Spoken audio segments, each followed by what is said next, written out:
ભાઈ ઘણા લોકોના મેસેજ હતા કે ભાઈ 50 રૂપિયા ટિકિટ કેમ રાખી છે આમ તેમ, તો હું વિનંતી કરું છું મારા ચાહકોને. નમસ્કાર મિત્રો, વિક્રમ ઠાકોરની એક ફિલ્મ આવી છે જેનું નામ છે ભાઈની બહેની લાડકી. તે અત્યારે થિયેટરોમાં ખૂબ જ ધૂમ મચાવી રહ્યા છે. ત્યારે વિક્રમભાઈ ઠાકોરે લાઈવ થઈને તેમના ચાહકોને કંઈક કહ્યું છે. તેમની ફિલ્મ અત્યારે એક પ્લેટફોર્મ પર આવી રહી છે, ત્યારે તેની ફીસ મફતમાં રાખવામાં આવતી હતી, ત્યારે અત્યારે 50 રૂપિયા ચૂકવવામાં આવી રહ્યા છે. તેના વિશે લોકોએ ઘણા બધા પ્રશ્નો કર્યા હતા અને વિક્રમભાઈ ઠાકોરે શું કહ્યું તે જોઈ શકો છો અમારા વિડીયોમાં. પણ મિત્રો, પહેલાં તો તમે મારી ચેનલમાં નવા હોય તો સબસ્ક્રાઈબ કરી નાખજો અમારી ચેનલને અને આ વિડીયોને વધુમાં વધુ શેર કરજો અને તમારું શું કહેવું છે તે જરૂરથી કમેન્ટ બોક્સમાં લખજો.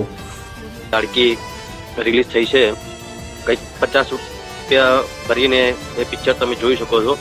આમ તો તમે મારી પિક્ચર થિયેટરમાં 200 રૂપિયા આપીને પણ જોવો છો.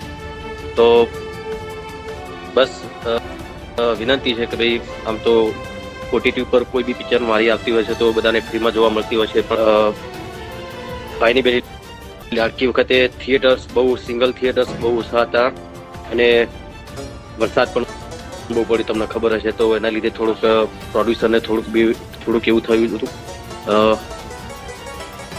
જે પ્રમાણે આવક થવી જોતી હતી એ પ્રમાણે થઈ